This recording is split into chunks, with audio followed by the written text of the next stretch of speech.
All right, let's jump right into it. Good morning, everybody. Thank you for attending episode 12 in our Let's Talk Recruiting series, where all our corporate recruiting practitioners get together and talk shop. Today's topic is what I learned from competitors about recruiting. So in other words, what good ideas did we steal from somebody? That's how I'm sort of looking at it. We're going to sort of walk through, we have 5 panelists today. We'll walk through each of the panelists and kind of what stood out in their mind about what they've been utilizing in their career and at their companies and what have you. So with that said, Michael, I'm going to just sort of jump it over to you. And what we'll do is just listen to your item, kind of engage in some good conversation. So give me 1 second to hide that. And Michael, let's just sort of jump it over to you. Thank you. I'm Michael Krause with INAP. I'm the Global Talent Acquisition person, the only person on the team here for the entire world. But I recruit for all countries, Japan, Canada, Europe, and the U.S. But the subject I put out there was one about emails, email messaging, email response rates, and I've had the privilege of working with a lot of different contracts over the years. But my competition over the last 3.5 years, I've been able to meet with those recruiters and figure out what's working for them and what's not working. And one of the simplest things we started talking about was the subject line. You have to get their attention. You have to get them to open that email. The content is important, but the subject line works. So we talked about what works as far as open rates, what works as far as catching their interest. And there's 2 sides of the coin. One was trying to make it humorous, but depends on your audience and the level of skill that you're recruiting to can work, and depending on the vein. But one of the things we discussed that did work for everybody was using the person's name in the subject line. Putting their name in there, because it creates an instant curiosity. They know it's targeted for them, and it's not I would put a show up and throw at them mentality where, hey, I'm hiring for a job. Now that may be appropriate, but in the last couple of months, but prior to that, most of the passive candidates we went after would not. So using the names we found to be very interesting. You get a much higher response rate, and using in-mails and then just their experience in getting that. And then as far as the content goes, we've had various responses, but short was always better because of the mobile environment, the tablet environment. And it usually was, this is who I am.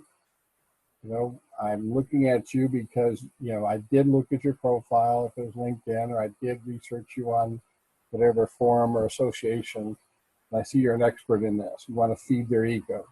And we found from discussion with these 7 people that, of different size companies, that feeding the ego kind of helped get a response. First, their name is their ego, then who you are, but telling them that you've noticed they're great based on the profile and information you have from them. And then usually the short messaging was, I'm reaching out to you because you seem to be professional. And then after that, the debate has been open to, do you ask them if they're looking, or do you ask them? And the overall consensus, about 80%, was the next paragraph, the next set of sentences was tied to, can you help me? I'm looking for people like you. I'm not looking for you. Now, any of us who've been in recruiting know that suddenly they're interested, and we're shocked. You're interested? Well, imagine that. So, but that's been a very good practice with the emails to people, as well as in-mails if you're using that as well. Hey, Michael, so did you guys do away with templates then? Because it's kind of sounds like you're doing a lot of customizing to each email. Because templates were great if you're looking for call center people, but when you're looking for a professional that's passive, you better have interest in them if you want them to have interest in you. And I've used the analogy, think of our jobs as dating.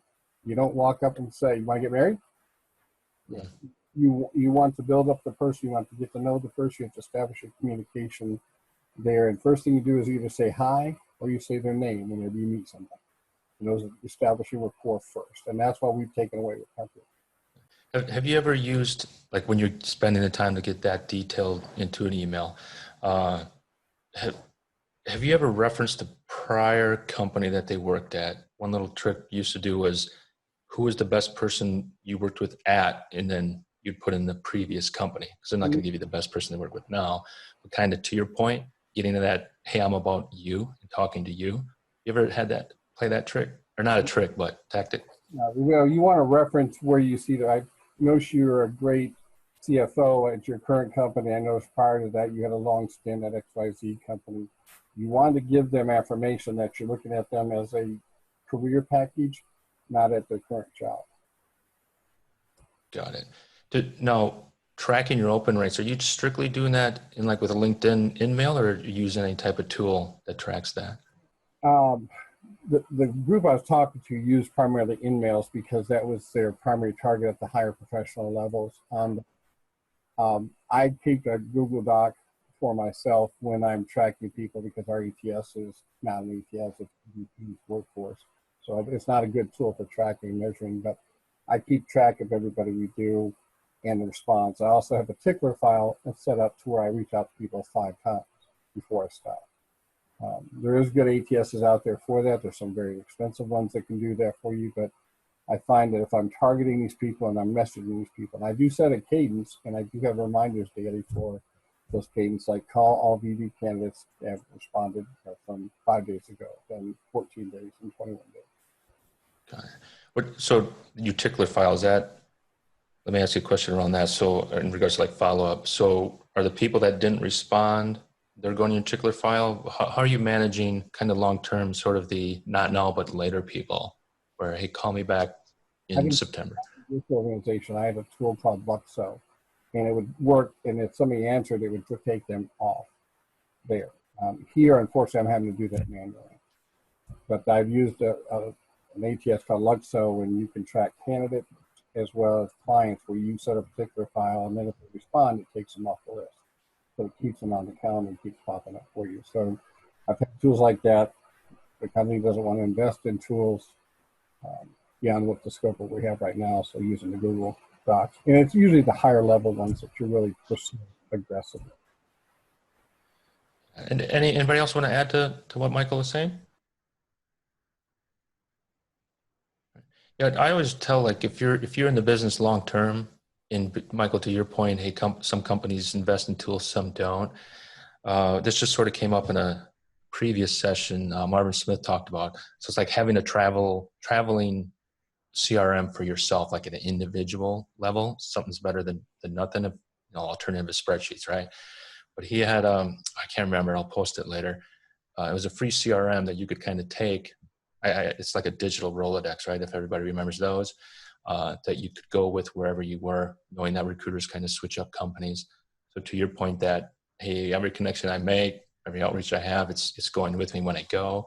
Even like with LinkedIn recruiters, like if you change companies, that stays with your last company. All those folders, all that not connections, but like I manage folders pretty tight in LinkedIn.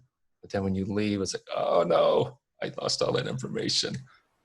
Well, I maintain my own LinkedIn recruiter account when I move from company to company, so I actually use it.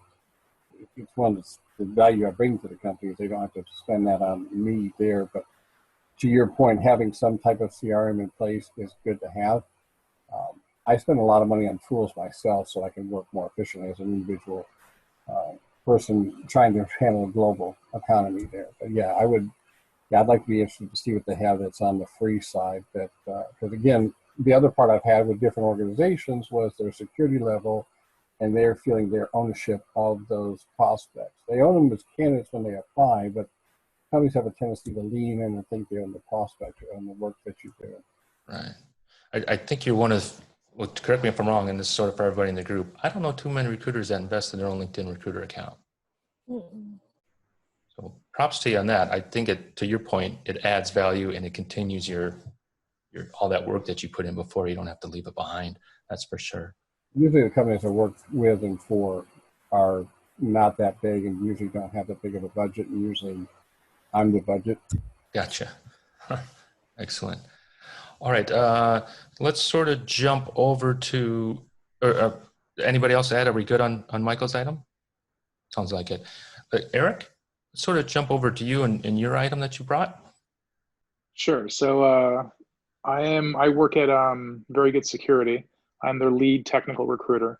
I actually came to this game quite late in my career. I was a high school English teacher for 25 years. And I think that actually taught me how to really connect to people. I mean, I've got a captive audience, 5 or 6 times a day, but these are all a bunch of 14 to 17-year-olds that, while they're physically forced to be there, they don't necessarily have to emotionally or intellectually be there. So, it became my job early on to figure out how to connect with, a lot of these kids that, I taught at I guess what you would call an at-risk high school in a district that it's actually the school that I went to. And so I had a lot of kids that didn't look like me and didn't necessarily, our if you want to say our cultures were pretty radically different. And so, I walk into the room, or they walk into my room and they look at me and they go, okay, we're gonna have fun with this guy. And so it's, it's a lot of heart and minds that I'm having to connect to with these kids. And, I became pretty good at it because it was the school that I had gone to and I had graduated from. And it actually, when I first started teaching there, I was teaching in a classroom that I had been a student in when I was a sophomore. So, I looked at these kids as if they were me, and what would I want to have, what experience do I want them to have that would match the experience that I would have wanted to have when I was, 15 years old. So in making the connections to the kids, creating this rapport with them, it allowed me to then become a teacher to them versus just, them pretending to care or pretending to take notes, or, so making that connection helped a lot. So I shifted to recruiting about 3 years ago now. And it was kind of sort of on the side at the beginning. I was helping a friend who was running a company, and she had too much work, and she said, "Why don't you try this?" And I was winding down my teaching, so I said, "Yeah, I'll do that." And I spent a summer kind of working, kind of learning LinkedIn and really kind of honing my connection skill, my reach out skills. And to Michael's point about humor, or about making like these personal connections, I think I sometimes border on unprofessionalism in the way that I reach out. It's for me, it's always the caption or the headline to my email tends to be humorous or punny.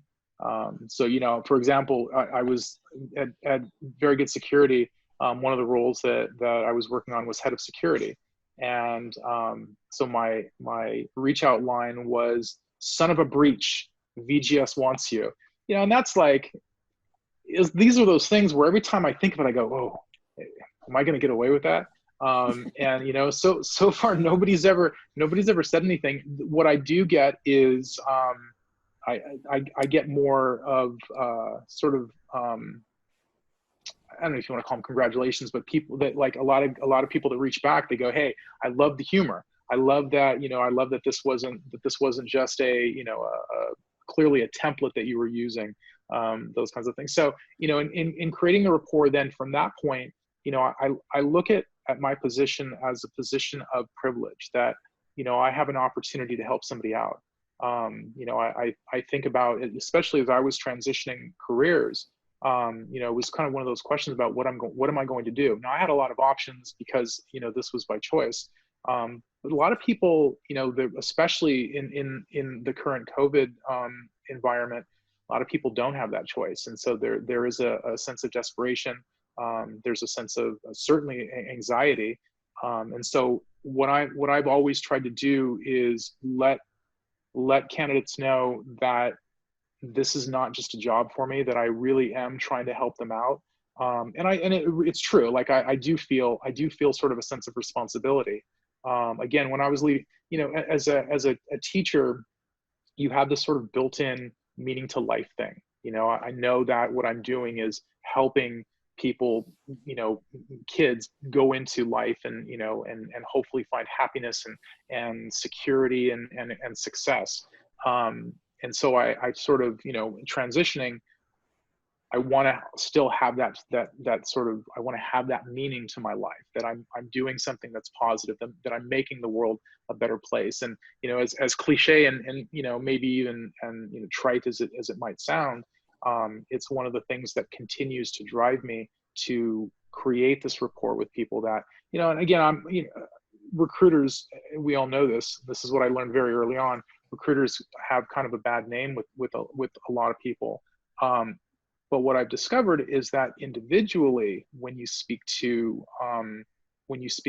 candidates, once you treat them as a person, then everything sort of melts away. You know, I kind of sort of couple it or relate it to sort of how the world looks at America. You know, the United States has a really poor reputation because of things. Again, this is not to go on a political rant, but really kind of since the invasion of Iraq, we gave away a lot of the goodwill and a lot of the I think the faith that the world had in us. But when you, as an American, as I traveled abroad and you meet people from other countries, the moment they meet you individually and they find that I'm from America, they just want to connect. They want to talk. And that's when you realize that we're all just really kind of the same. So in creating rapport with candidates, you know, it really is about just letting people know that we're human and that we care about each other, and everything really sort of kind of falls into place after that. Yeah, Eric, kind of a question for you around creating that rapport and then maintaining it, just sort of getting back to the day-to-day reality of being a recruiter where it's busy and you may have a high rec load or what have you.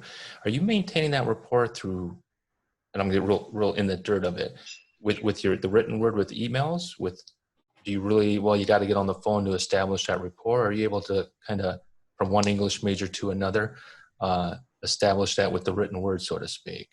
Well, starting it with the written word is, and that is an advantage that I have, is being able to write. I'm able to communicate, I think, my feelings a little bit better than a lot of the people that I've worked with. And I've actually, you know, one of the things that I was tasked with at VGS was to work on some of the templates. A lot of the templates that they had set up, you know, that you can see what they were trying to say, but you know, I don't think it comes across as a template. It doesn't come across as somebody. So I tend not to use templates. You know, I have things that, you know, I have my own personal templates that I will go and adapt to, you know, to personal situations. But a lot of times, more often than not, I am sort of starting from scratch as I'm reaching out to somebody individually. As Michael was talking about, you know, I mean, I think I know, Sean, you would ask him some questions about this. You know, I will look deeply into a LinkedIn profile and look at the colleges they went to. I'll look at, you know, some of the certificates that and I try to find something about them to make that connection. And so it's not just about using their name, it's about also asking personal questions. You know, especially if, you know, if it's I was recruiting a lot for LA tech companies. And so I ended up running into a lot of people that had graduated from like USC or UCLA. And I know the areas around those colleges. And so, you know, it'll be something as simple as, hey, have you ever eaten at this particular place? You know, they have great tacos, you know, and so they're, you know, and it's kind of usually around, you know, Westwood or you know, Figueroa. There are these sort of iconic places that a lot of students will go to. So, you know, that kind of makes a connection in that sense. So, yeah. Excellent. Did anybody else have anything to add to rapport? I think the connect. Sorry, go ahead. What I mean. I was just going to say, I agree with Eric. It sounds like we have a similar style. I also like to be very conversational with people and not really, you know, go off of, I do use templates for some things, but I also like to keep things very personalized and, you know, non-generic sounding. And I agree with, you know, we definitely have to add in that human touch. You know, I just try to talk to people the way I would want them to talk to me. So, yeah, definitely agree with that. Michael? I think with, you know, it's connecting, showing we connect and showing we care. And that also kind of lends to the brand ambassadors that we are for our companies. As corporate recruiters, we have a tendency to show the culture of our company, and by connecting and caring and identifying somebody. But I think, like like you were saying, Eric, that once they talk to us, they realize we're interested in them because we're trying to better our companies, but in the same token, we're trying to better their lives. And if we do our good job at the end of the day, both are winners. And our job is connected to, because if they win, the company wins, we all win long term, and that's ultimately what we're in this for. Yeah, excellent. Empathy has been a strong characteristic of recruiters, especially during these times, but I really think it is at all times, because you are kind of that counselor to people, especially good people who got beat up by one person or things like that, about working with people in that long-term way. Absolutely. All right, I'm going to jump over to Stacy. Let's turn it over to you. Thank you. Thanks for having me, Sean, and thanks for these amazing panelists as well. Just a background on me, I've been in talent acquisition now for 16 years. I'm currently leading director of talent acquisition at Toast here in Boston, but experience all over the United States, living in Chicago, California, recruiting in Austin, Boston, New York, and then of course globally as well. So one of the things that I always keep an eye on when I think about our competitors is, what is their employment branding initiatives and what are they doing? Because when we think about what's going to draw people into the company and we're always competing for talent, how do we really position ourselves as that employer of choice? And what does that really look like in an ever-changing and completely dynamic environment? How do we really showcase, to Eric's point, I think he said it beautifully, the culture with the hearts and minds of our candidates, and how do we really get to that as well? And so what I do and what I've done that's been pretty successful is I keep a running tab of companies who I think do a really good job of employment branding. And these are companies that are usually in a different industry. I've always been in software recruiting myself and like working with different software companies, but don't stop there. And by no means should that determine who and which company has a strong employment branding initiative. So some of the companies that I really look at are HubSpot, for example. I don't know if anybody's been on their website lately, but they have the most beautiful description and it's just literally a maybe 2 or 3 sentence statement on all of their jobs that says, hey, look, we know that sometimes you don't always feel qualified and you don't hit every single bullet point, right? But still, if you want to continue to work here, apply, because we're really looking for the hungry go-getter types of people. And of course they word it way beautifully than what I just did, but looking at their job descriptions and just knowing that everybody knows, unless females, tend to apply only if they meet at least 70% of the job description, where men tend to apply if they meet at least 30%. A statement like that is going to drive applicants. There's also another company, Logic Manager in Boston, that has a really strong statement on some of their job postings as well. And another company I look at constantly is Salesforce for their Instagram page. I know that when we're trying to connect with our candidates, how do we really kind of go behind the scenes and pull off the barrier of what is it really truly actually like to work here, and how do we feel comfortable showing our best self to the public? And I like Salesforce Instagram page because it's real. You're going to see everything on there. And when you talk about being able to bring your whole self to work, being super comfortable with the diversity, equity, inclusion, and that sense of belonging, you can tell that they have fostered that in their company. And I love their Instagram page because it puts pictures in an actual description and videos to what that looks like. Another company that I like, of course I'm a little bit biased, I will say, because I worked there, is Google. They have a How We Hire page, which I think is really awesome too, because how many times do candidates apply to a position or apply to a company, and they just don't know what to expect. They don't know what the process is like. And as recruiting and talent acquisition, one of our goals is to make sure that we're setting our candidates up for success. So let's do that on the front end. I really love Google's How We Hire page.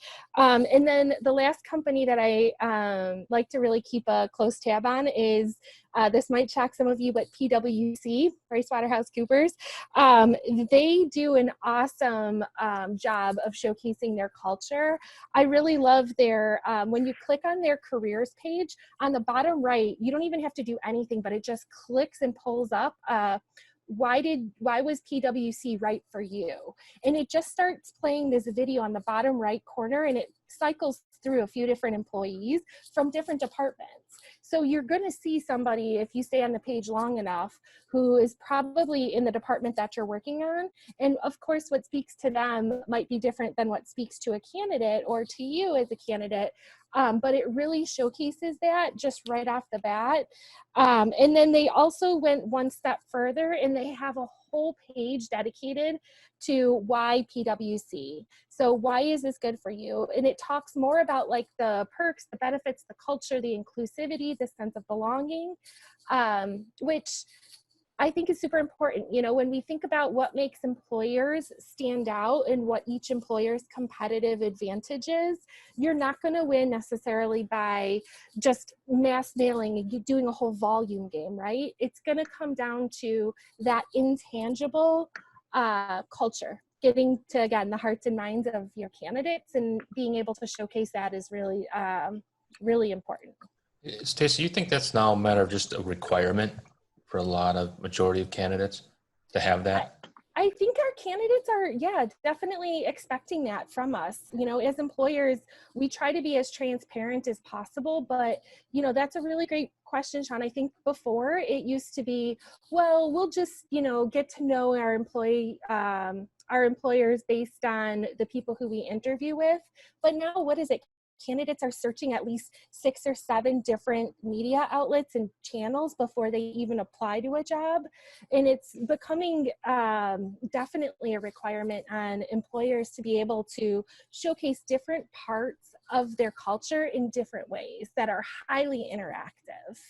Yeah, I think along with when you talk about the Instagram account, having social media showing it inside the company goes along the lines of, hey, this just isn't written down on our website. This is how we're living it, basically.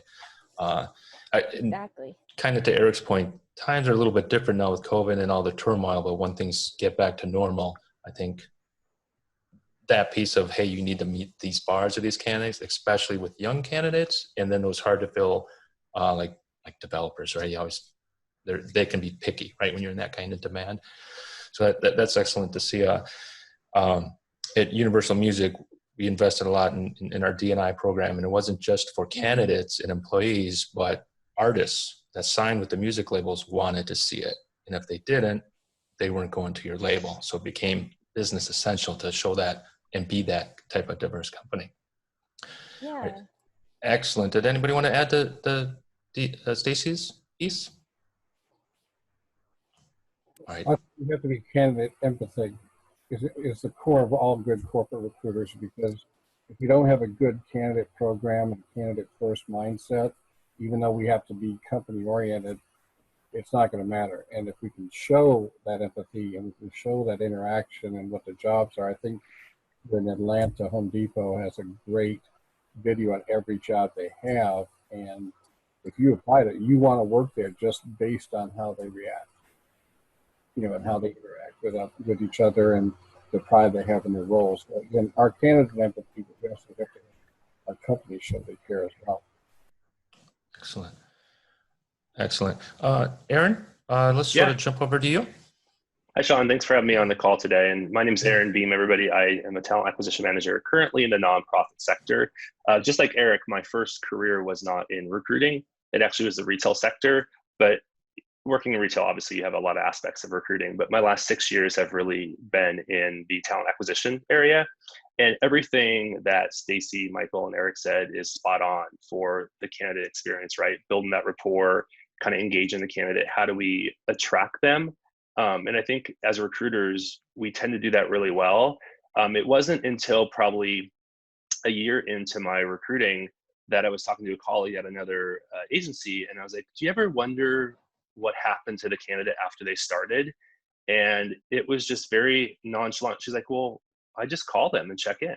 And so that's something that I kind of have taken from my competitor, is that follow-up piece. I think a lot of times as a recruiter, we are holding their hands in a really professional manner through the entire process, right? We engage with them, we pull them to the agency, we interview them, we partner them with hire managers, and then they onboard. And sometimes we may unintentionally forget about the candidate. And so when she had said that to me, I just call and check in. I was like, well, we have, our company does stay interviews. And she's like, well, that's more formal. It should be really informal check-in. And so once I started that piece of just following up, it doesn't have to be 90 days. It could be 30 days in. It's really a great way to learn more about the candidate experience and how can you improve what we currently do.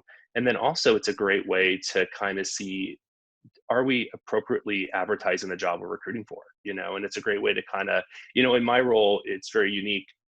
I also oversee a lot of job description development. So I'm kind of have a lot of the HR functions mixed in with talent. And so when I started those kind of 90-day follow-ups, it was great to see what worked during the process, and a lot of times you're learning that sometimes the position we're posting is really not the position that we're recruiting for. I mean, it is absolutely the position we're hiring for and recruiting for, but we learned that there may have been a misalignment in what we posted to what they truly do. So it's really helped as well kind of redesign and revamp some of our job descriptions. Aaron, do you kind of, I don't know if this is the right word, but kind of gamify it? I'll give you an example. So here would be a possible way to gamify that. I come from teams where everybody kind of want to have fun competing, right? Keep the motivation up. Is you need to have so many of those meetings a month, let's just say. And then kind of from a selfish perspective as a recruiter, did you get referrals from that person? They've been there 90 days. They know the company. Do they like it enough to refer people that they know? And then, hey, I got 2 referrals. Hey, I got 4. Kind of like making a game of that follow-up just to keep that on people's radar. You guys ever do anything like that? Yeah, definitely. I mean, it probably not to the extent that we could, absolutely. And I was like what Michael had said earlier in regards to, it's really a lot of tracking, right? And depending on the ATS system you have, sometimes there isn't the ability to have the metrics tracked that you want to. But adding that gamify piece, it was really important to personalize the experience, not being templated. That's what the stay interview is for, from more of the HR company side or the annual, engagement surveys. It's the follow-up is really informal conversation, very personable, just very casual conversation. But yeah, we've actually, I always say that our employees are the best recruiters, because obviously they're doing the work daily.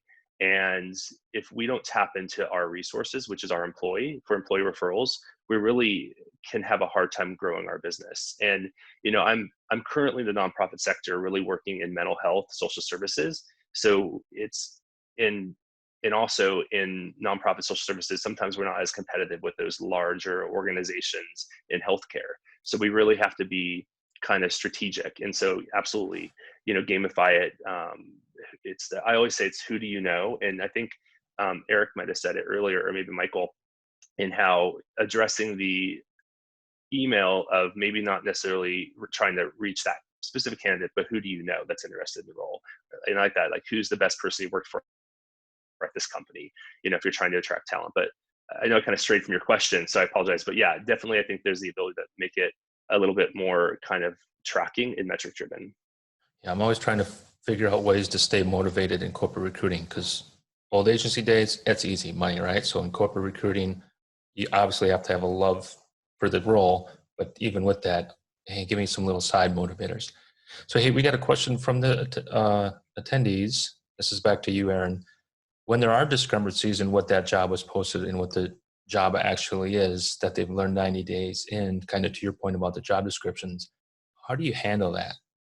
Yeah, it's a great question. And not that there's a major discrepancy where, it's a misalignment of role by any means. It's more of, where could maybe we showcased tasks or responsibilities that weren't as maybe dominant as others, right? It may have, and so it's really kind of redirecting. We're not going to, change their position, change their title. It's really eye-opening from more of a posting perspective. They may say, hey, I was hired to be a mental health clinician. And when I read the posting and interviewed for the job, it seemed like it was going to be more working with adolescents, and maybe the caseload shifted to more adult patients, right? So that's kind of what I mean by learning from the experience. Now, if it's a complete misalignment, then it would be a completely job redesign, but I haven't really faced that necessarily. It's more of how can we improve the posting piece and how can we, attract candidates differently. So hopefully that answered the question. Real quick, that Michael has a comment. Do you bring in the manager in that conversation? No, not necessarily. I think because it's more of an informal conversation. Now, if the conversation strays to more of concerns with work environment, concerns with supervisor, concerns with other employees, I definitely will redirect to human resources directly, because that's more of a conversation. It's really just picking up the phone and checking in and say, hey, I'm just use Stacy for example. Hey, Stacy, I know you onboarded about 30 days ago. I just want to check in and see, how's it been going since you started, because I think like I said, we do a really good job of engaging and bringing the candidate to the agency or the company. And then sometimes they kind of just, not that we forget about them, because we never forget about our candidates. We always remember them, but we just don't check in as often. But to answer that question, I would not necessarily bring the manager in. It's really just an informal conversation, unless it needs to be more HR driven. Gotcha. Michael? Yeah, I think the follow-up is critical, because again, it closes that loop on us caring. But I'll tell you, if you want to be motivated to follow up with people, we developed an initiative here, and I've done in other companies, is that we tied it to Glassdoor and asked for reviews, because in some ways they're still in that honeymoon phase. They really are positive about the company, and you engaging with them help. I can tell you at INAP, we went from a 2.4 to a 3.4 inside of 9 months when I came on and we instituted this follow-up and this showing we care and asking them to write about their experiences with recruiting. Because again, in Glassdoor, you can do a lot of things. If your company doesn't have a Glassdoor initiative, it's good for you to try to take that onto yourself and build that for your organization. Because like we were talking earlier about, they do check other social media platforms to see what the company's about, and Glassdoor usually is the most prevalent. So if you don't have a good rating there, you as a corporate recruiter can make that impact. Excellent. Absolutely. And I agree with that, Michael. That's one thing that we've been working on at my current agency. Not to stray from the topic, but we went through a kind of a realignment as a company. And so we've really revamped our Glassdoor. And I feel that my follow-up with candidates and employees is a lot easier, just because I see it through the entire process. I oversee recruiting, pre-screening, new hire orientation. So I have a lot of hands in the process along the way. So I think it's easy for me to have that casual conversation. And if it strays more HR driven, then that means I can easily kind of redirect, but I know that may not be easy for all recruiters. Excellent. All right, Eileen, I know we're sort of running over. I appreciate everybody staying on.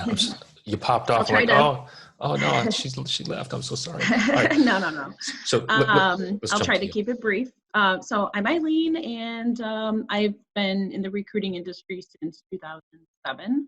I've done a lot of manufacturing, recruiting in the food and beverage industry.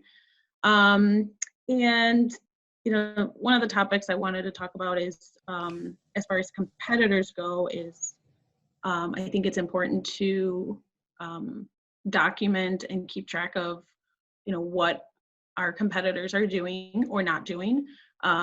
It's important for our company to know. Having that data is very useful if, I want to try and make a change within my company.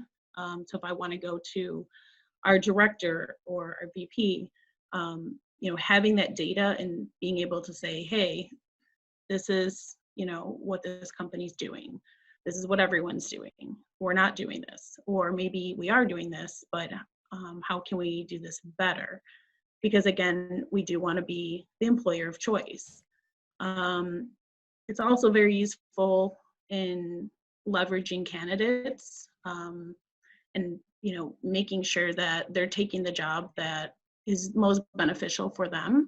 So if they're talking with one of your competitors, you can really try to sell what you can offer at your company versus what the other person has. And that way they can make a better decision as far as which company may be best for them.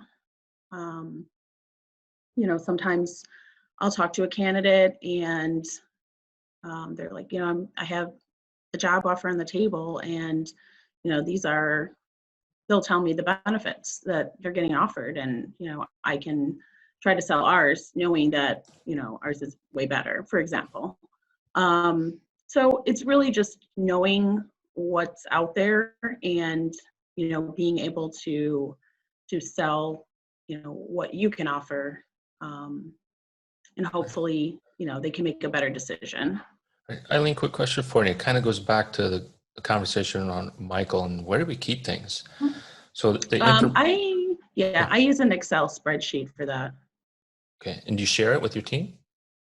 I'm sorry? Do you share that with your team? Like when one recruiter finds out something about it, it's kind of in that shared?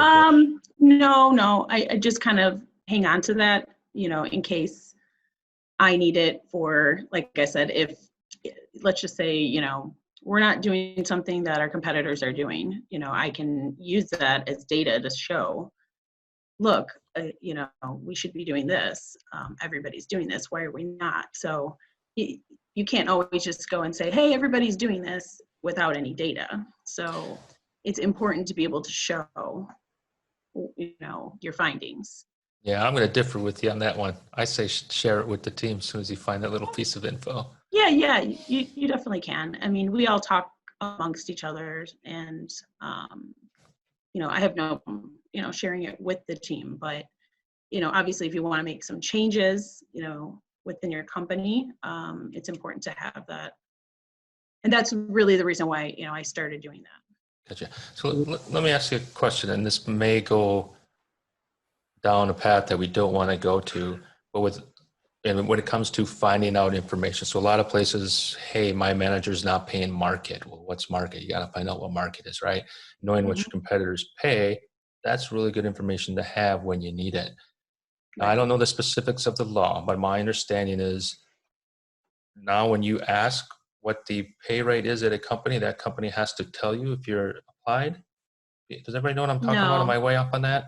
You mean as far as asking people what? No, so he's talking about compensation. So basically, like, as an employer, you can't ask current or previous compensation, but when candidates ask an employer what the compensation is, they, in certain states and restrictions, have to, by law, disclose what that compensation is. That's like a state-by-state law. That's not like a general. Yeah. That's a state-by-state. And also, Sean, you must be from California because that's a very California law right there. Yeah. So let me ask this. Am I a shady recruiter if I go and find out what my competitor's paying? No. Okay, good. A lot of my candidates will tell me, on their own. So, I mean, I don't always have to really dig for it. A lot of people just tell me. So. Well, yeah, but again, I'm not asking the candidate what they make. I'm asking what my competitor pays. Okay, I got you. Right. Yeah. Now I'm going to assume you don't put that anywhere. Are we all keeping that in our heads, or are we putting that anywhere to share? Usually keep it in my head. Yeah. I think it varies. Not to jump in, but I think it varies. We put compensation on our job posts, and it may be unique to the industry that we're in nonprofit, but we compete with a lot of local agencies. And I think that, and if we can't compete with compensation, we can compete with benefits. So I'm just curious for Eileen, like before COVID, obviously, unemployment was one of its lowest, but now we're seeing a different aspect of COVID. But did that kind of knowing what your competitors provided or paid or had benefits for, did that help in your recruiting? Yeah, definitely. I like to get to know my candidates and what's important to them. And then, once I figure that out, I can talk to them about, what we offer that's going to benefit them.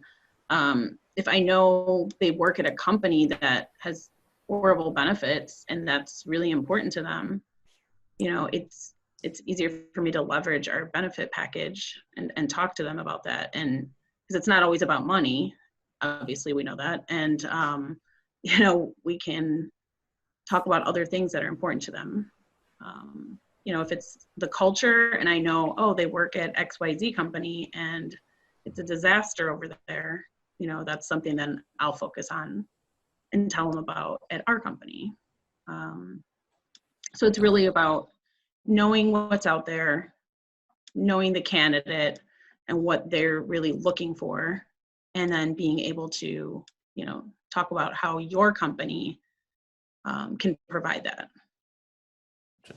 Yeah, I kind of get the funny feeling. Oh, real quick, Michael's asking, Eileen, do you gather job descriptions from competitors? I know I'd always look at competitors' job descriptions. I look at them. I don't gather them though. No. Yeah, back to the salary thing. I think the day is coming. Yes, probably start in California, but it'll go to New York and then everywhere in between. Where, yep, you got to post your salary range on that job description when it's publicly posted. I just think that's coming. You don't have to post Maybe. it, but you do have to, if they, like in California, if they ask, you as a company have to tell them.